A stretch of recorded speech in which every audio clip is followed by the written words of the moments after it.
نوشتن هارون، مأمون، متوکل، بعدی های متوکل. هارون تو بغداد، مأمون تو سرخس که 50-60 کیلومتر بالاتر مشهده.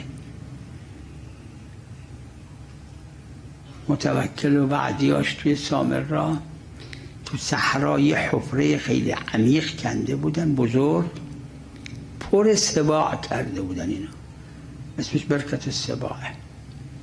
یکی که مخالفشون بود مینداختن جلو این. یه روز 2 روز یه جایی دیدم نوشته بود اینا رو گشنه نگه می‌داشتن و این بیچاره رو مینداختن جلو اینا در عرض چند لحظه تیکه تیکش میخوردن زنده زنده.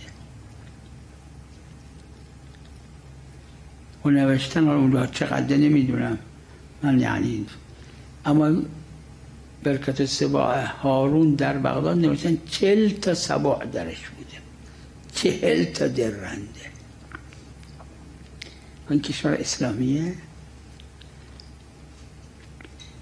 و از تواریخ تا الان هم کتابای جدید از عصر هارون میگن عصر ذهبی، یعنی عصر طلایی، عصر طلاییه.